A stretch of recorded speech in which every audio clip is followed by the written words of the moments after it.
ఇది వైఫల్యమని నీ అధిష్టానమే నిర్ణయించి ఫ్యాక్ట్ ఫైండింగ్ కమిటీ వేసింది. ఏ కారణాల చేత బీజేపీకి వచ్చింది, ఏ కారణాల చేత కాంగ్రెస్ 8 సీట్లు కోల్పోయింది, మీ పార్టీ విచారణ చేస్తుంది. కాబట్టి ఇది మీ వైఫల్యం, ఘోరమైన వైఫల్యం. దీనికి పెడార్థాలు తీసి ఇంకెవరి మీద వేసి కాలం గడుపుకుంటే సరిపోదు. నలుగురు బీఆర్ఎస్ ఎమ్మెల్యేలను వాళ్ళను వీళ్ళను జమ చేసుకొని పోయి మీ పార్టీలో చేర్చుకుంటే నీ పర్ఫార్మెన్స్ పెరిగేది కాదు. దీంతోనే అధిష్టానానికి నీ పర్ఫార్మెన్స్ పెరిగిందని చూపించలేవు. ఎక్కడ ఉంటుందానండి ఇట్లా. మళ్ళీ నేను డిఫెక్షన్కి సంబంధించిన సబ్జెక్ట్ 2-3 రోజులలో మాట్లాడతాను. ఇంకా వివరాలు తీసుకుంటున్నా. 2-3 డేస్లో మళ్ళీ మాట్లాడతాను.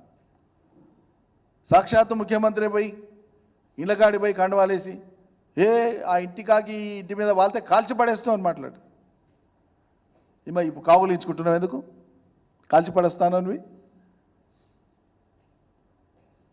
అంటే దీని వెనక ఏంటంటే, ఒకటి ప్రభుత్వ పరంగా ఇచ్చినటువంటి హామీలు అమలు చేయలేనటువంటి అశక్తత, అసమర్థత.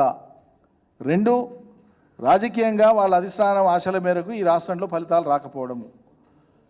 స్వయంగా తాను ప్రాతినిధ్యం వహించేటువంటి ప్రాంతంలో కూడా పార్లమెంట్ సీట్ రాకపోవడం, తాను ప్రాతినిధ్యం వహించిన పార్లమెంట్ సీట్ కూడా రాకపోవడం, తాను బాధ్యత వహించిన పార్లమెంటు కూడా రాకపోవడం.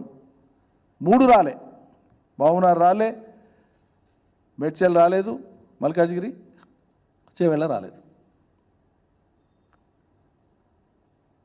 ఈ పరిస్థితులలో లేదు నాదంతా బాగానే ఉందని చూపించుకున్నటువంటి గాంభీర్యానికి 4 బీఆర్ఎస్ ఎమ్మెల్యేలను తీసుకొని పోయి జాయిన్ చేసుకుంటే మీకేం రికవరీ కాదు. అది మాకేం పెద్ద సీరియస్ డ్యామేజ్ కూడా ఏం కాదు. ప్రజలు గమనిస్తున్నారు ప్రజాక్షేత్రంలో. అలా రాజశేఖర రెడ్డి కూడా 16 మంది ఉంటారంటే 10 మందిని లాక్కొని పోయింది. ఏమైంది? ఆపగలిగినారు ఎవరైనా తెలంగాణ వచ్చేదాన్ని?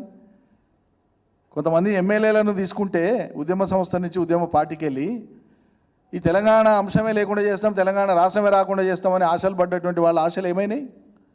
ఇవాళ బీఆర్ఎస్లో ఉండేటువంటి ఎమ్మెల్యేలను కూడా ఎవరైనా ప్రలోభ పెట్టో ఏ కారణం చేతనో తీసుకుంటే వాళ్ళ మీద ఇతరేతర ఒత్తిళ్లు తీసుకొచ్చే వాళ్ళని తీసుకుంటే అంత మాత్రం చేత ఈ తెలంగాణ స్పృహ అనేది, తెలంగాణ సోయి అనేది ఎక్కడ పోదు. ఇది నిక్షిప్తమై ఉన్నదే. కొన్ని రోజులు మంట మండవచ్చు, కొన్ని రోజులు నిప్పు మీద బూడిద ఉండొచ్చు, అంతే. బూడిద కప్పుకొని ఉంటుంది, కానీ ఆరిపోదు ఈ జ్వాల. తెలంగాణ జ్వాల అనేటువంటిది తెలంగాణ ప్రజల ఉశ్వాస నిశ్వాస. ఇది ఆరిపోదు. ఇది ఆరిపోని అగ్ని జ్వాల నిరంతరం ఉంటుంది. దీన్ని కాపాడుకుంటాం మేము. 4 ఎమ్మెల్యేలు ఉన్నా పోయినా 100కి 100 పాళ్ళు మాకు ఉండేటువంటి తెలంగాణ ప్రజాక్షేత్రంలో ఒక రాష్ట్రం తెచ్చిన పార్టీగా, అద్భుతమైనటువంటి పరిపాలన ఇచ్చినటువంటి ఒక ప్రభుత్వంగా ప్రజల మీద ఉండేటువంటి ఆ గాఢమైన ముద్రను మళ్ళొకసారి పురిగొల్పి మా పాత్ర మేము పోషిస్తాం.